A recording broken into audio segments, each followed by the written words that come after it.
আচ্ছা, আমাদের বিবাহিত জীবনের 1 বছর পূরণ হচ্ছে। তো আমার সাথে তোমার এই বিবাহিত জীবনের 1 বছর কেমন কাটলো? আমি এখন বাজে 11:45, তো আর 15 মিনিট পরে 12টা বাজবে।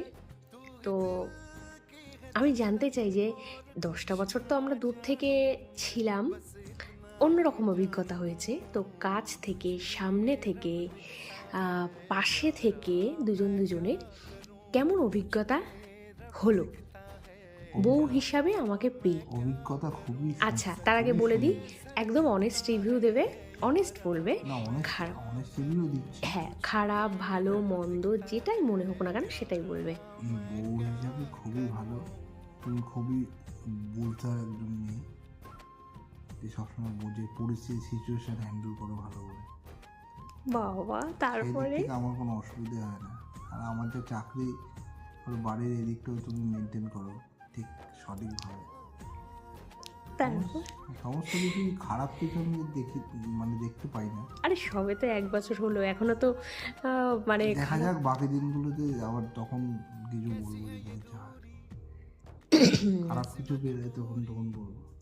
তাহলে এখনো খারাপ কিছু দেখতে পাওনি 1 বছরে? এখন ঠিকই আছে, পারফেক্ট।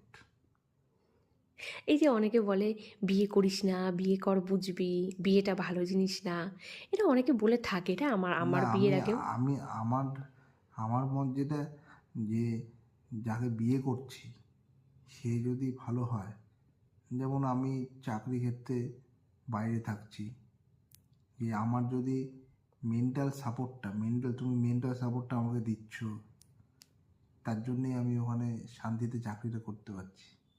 আমার যদি বাড়িতে অশান্তি থাকতো, আমি ওখানে শান্তি মতো চাকরিটা করতে পারতাম না।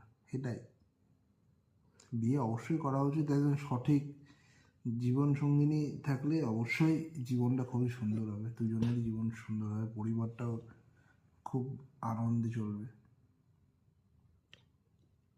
বাহ, এরকম একটা মিষ্টি সুন্দর রিভিউ পেয়ে আমার মনটা উচ্ছ্বাসিত, আনন্দে ভরে উঠল। তো আপকামিং যারা মানে বিয়ে করতে চাইছে, এইরকম একটা সুন্দর রিভিউ নিয়ে বিয়ে করো, তাহলে আর আচ্ছা, এবার আপনি ঘুমিয়ে পড়ুন, 12টা বেজে গেছে, ঘুমিয়ে এমা আর কিছু বলবে না তুমি? না। ইয়ে মা, ক্যামেরা করতে করতে, ভিডিও করতে করতে এরম কেউ ঘুমায় পড়ে? আমার ঘুম পেয়েছে। ইয়ে মা।